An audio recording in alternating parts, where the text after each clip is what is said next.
welcome back to my channel. Thank you so much to my subscribers. Welcome newcomers. I hope you like what you see, and if so, be part of this journey with us.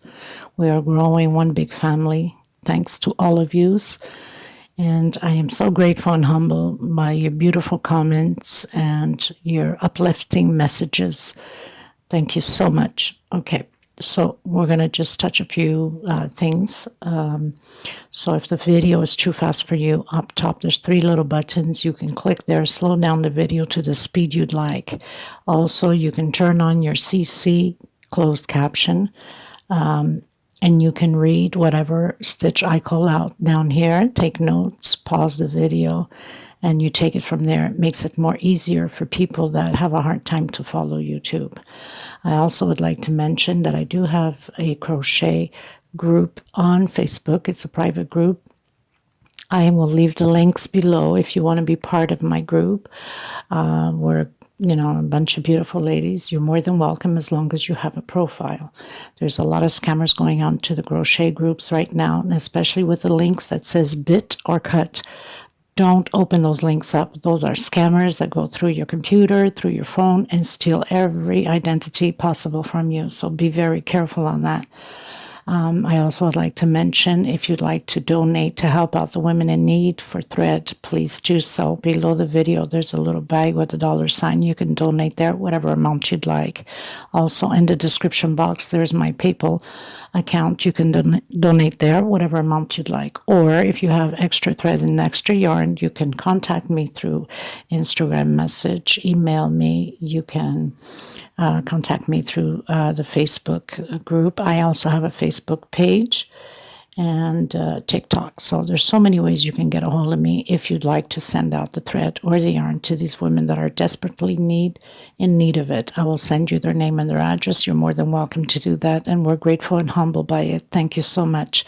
So most of the time I use a 3.5 hook, small one to tuck in loose ends, and of course a pair of scissors. And 99.9% of the time I use 4-ply 100% cotton thread. These are Portugal threads. It's equivalent, the same thing as Aunt Lydia, number 3 cotton thread.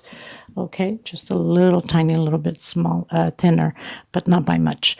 So we're going to get started. I want to thank every single one of you again. I also would like to mention at the beginning of my videos, when I first started 2 years ago, I did not know how to call the stitch names in English. So the first couple of dozen of videos, they're not well recorded. First, the app was terrible, so it's half screens, horrible. And because I did not know the name, I would just, explain it my own way that I knew how, and I apologize for that. But if you go through some of those videos and you are creating those pieces, because there's some of you that have been texting me on it and questioning me, please feel free to ask any questions. I am here to help you. Some of them I have recreated, of course, with the proper codes for the stitch calling. Some of them I still have to create. I just haven't had any time for it. But don't hesitate. Question me, and I will answer you ASAP. We're going to get started. Thank you so much, everybody, okay? And, of course, if you have not subscribed, please do so and hit that bell notification for new uploads to be notified of the new videos that I bring out every week, okay? Okay, everyone. So today we are going to create this beautiful rose flower into the sport, which I have a wooden one here, but if you have like in stainless steel, in gold, whatever colors you can find, plastic, this is wood, the only ones I could find, and this is perfect to decorate your table, especially Christmas time. You can use these colors for Christmas, the reds, the greens, the gold. And I had done the tutorial. I'm sure that some of you that follow me for a while have seen it a few days ago. I had done the autumn placemats or doily, whatever way you want to use it. I'm going to use it as placemats. So we're going to create a flower to match this one for the autumn. Okay. And we'll be using the 4-ply 100% cotton thread. These flowers are perfect to use them in a thinner thread because it won't be as as heavy. My thread is a little bit thinner than Aunt Lydia. It's perfect for it. As you can see, it's not that huge. And I'll also be using the yellow to bring out the color on the pattern. And most probably I'll be using the black to start off. Now I know that it's kind of hard sometimes to see the stitch, but because it's to start off the edge, it's not that bad. I'll try to get a very good close-up with the black so you guys can see. So 3.5 hook at the edging. I have very light edging around the flower.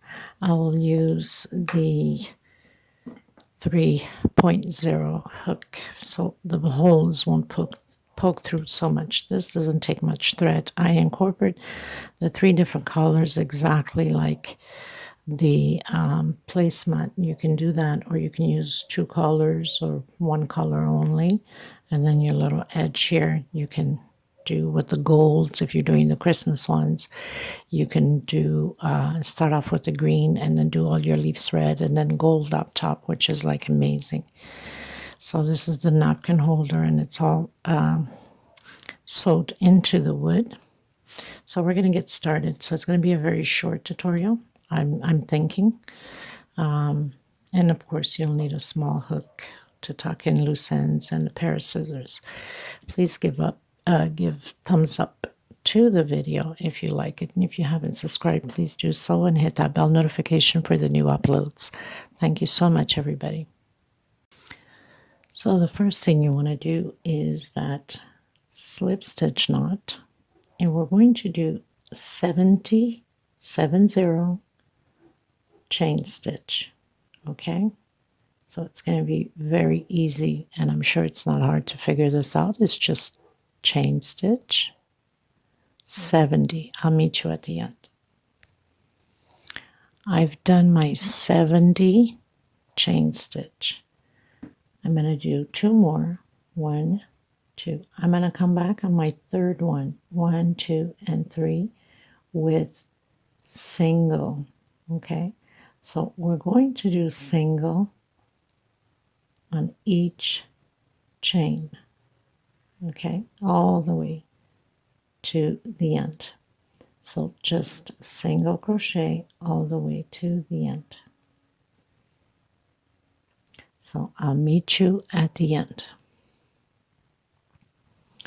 Okay, so I've reached the end with my last single, and I've turned around. I'm going to go up 1, 2, 3, 4, 5 chain. Okay, I'm going to come back into the same one. We're going to create little V's. Okay, now I'm going to skip 1, 2 on my third one. I'm going to do a double crochet. So we're creating little V's. Okay, 1, 2. You could even do 3 if your stitch is extremely tight. Okay, I'm going to do only 2, but you can do 3. So I created my second V. Hope you can see it clearly. I know sometimes with the black it's 1, 2 on my third single double crochet, chain 2 or 3 for some of yous, and again close up as V. So it's very simple. We're just going to create these V's all the way to the end, and then at the end I'm cutting my thread and coming in with a different color. So I'll meet you at the end. Okay, 1, 2, and 3 on your third single double crochet, chain 2 in the same space, another double crochet, 1, 2 on the third single double crochet, chain 2 in the same space. I have a knot here, another double crochet, 1, 2 on the third single. I'm going to do double crochet, 1, 2, chain into the same space, double crochet. Okay, so I'll meet you at the end. So I've reached the end and I have 23 V's.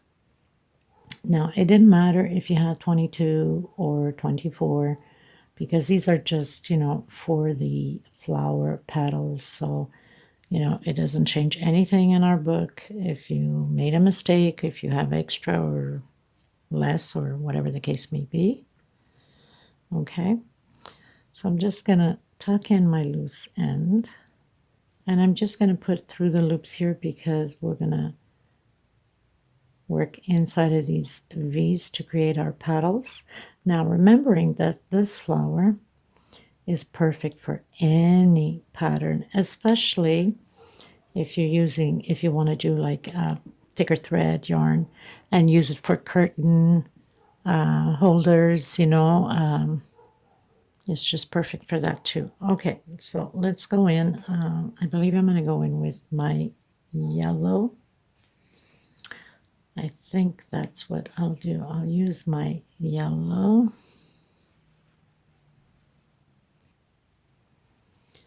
So slip stitch knot, I'm going to come to my pattern. Make sure we have the right side. I'm going to come in the first V with a single and one chain. Okay, to get you a little bit closer. We're going to do 6 double crochets inside of this V. That's not counting the single and 2 chains. So single 2 chains is 1 double crochet. And then 2, 3, 4,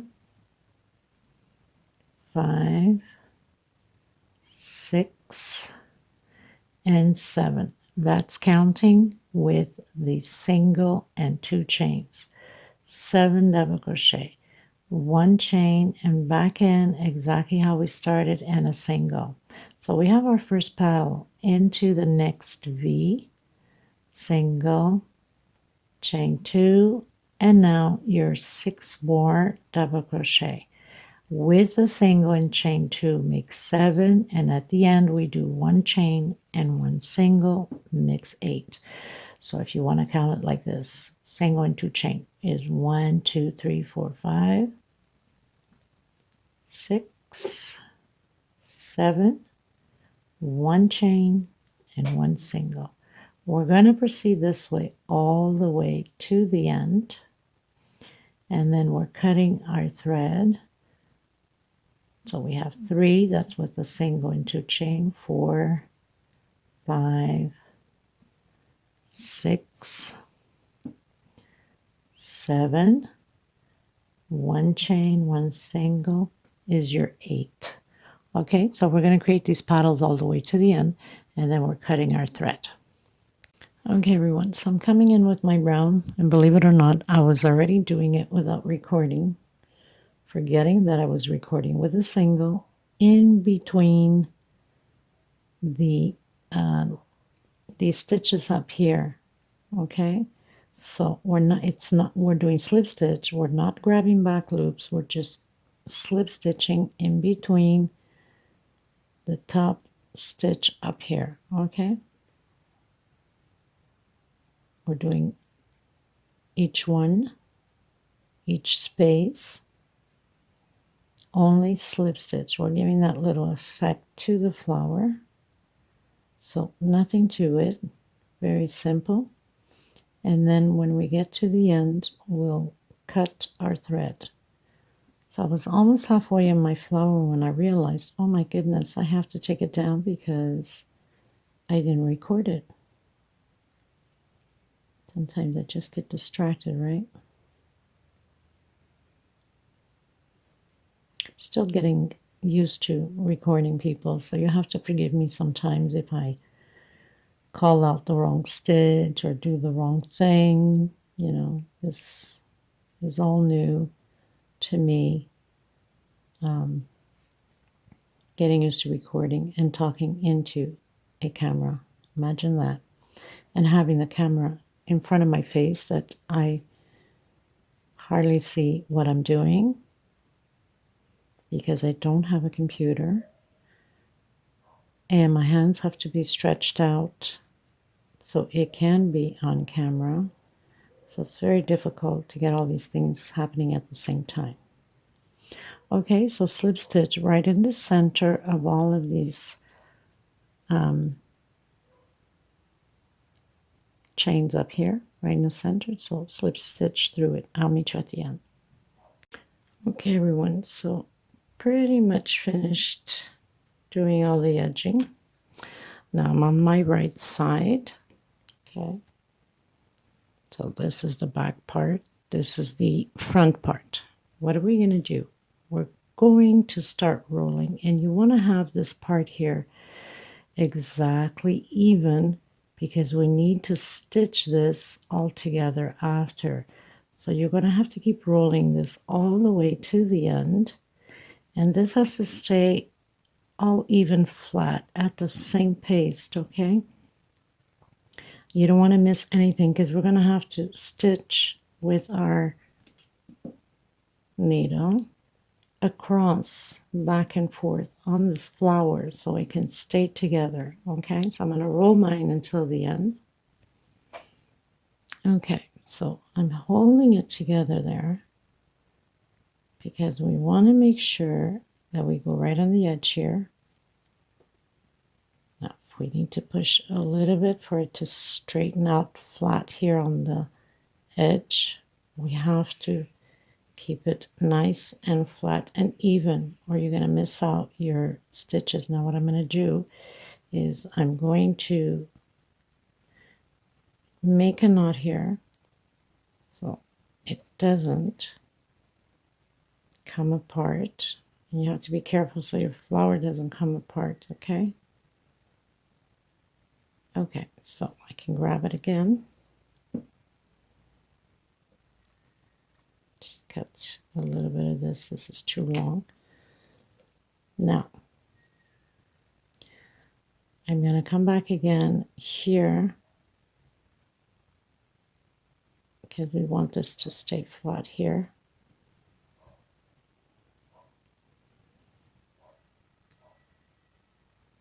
Like that. And again, to make sure that this is going to stay flat. Okay, so now I'm going to come across, all the way across between all of them. Okay, so make sure you get all of them and just come across and then to back and forth until you feel that your flower is secure. Okay, we don't need to pull too much into it, but we need to pull a bit so it can stay firm. Okay, so you're going to do this quite a few times. Not all the rope, you know, all the string, just a few times to make sure that it's well sewed in. We don't want nothing to be coming apart. So make sure you got all of these in there. Okay, I'm going to do mine and come back to you. Okay, so far so good. We can fix the flower afterwards when we need to. Now, I'm going to grab my ring. I'm going to pull my thread through it. Oh, no, I need to bring my thread to the center, sorry. So let's get our thread here to the center of the flower. Pull my thread through the ring.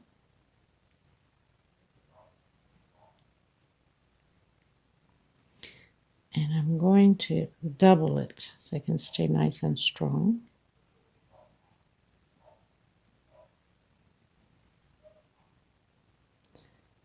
And I'm just going to sew back and forth here. And then come back in with your string. And again, go right through it. We need to bring your hook, your needle right through back. back here again, and just do it like that until you find that it's secure enough. Bring your needle again. Once you find it secure enough, then tuck in your loose ends and you're good to go. I'll meet you at the end. Okay, you guys. So it's pretty much on. Now, the good thing about this, when you do it this, you could have glued, but I'm not going to risk it, is once you place your napkin, so I'm going to fold mine because it will be too long. So once you place your napkin,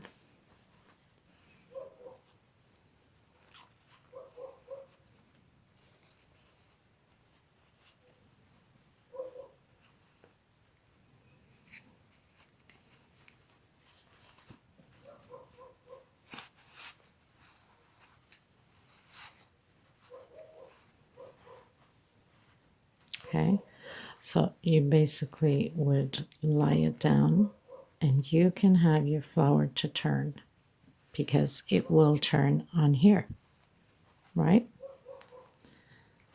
So this pretty much does it for this tutorial. I hope you enjoyed this tutorial, and I will have it in display at the end of this recording with some pictures. Please don't forget to give a thumbs up on the video. It's extremely important, and I will see you in the next recording. Thank you so much, everybody. And also please consider helping the women in need. We must not forget about them. It is extremely important and very helpful to them. And we are all grateful and appreciative for the ones that did already help. Thank you from the bottom of my heart. I send you much love, light, and blessings. Much hugs, everyone. Until next time. Bye-bye.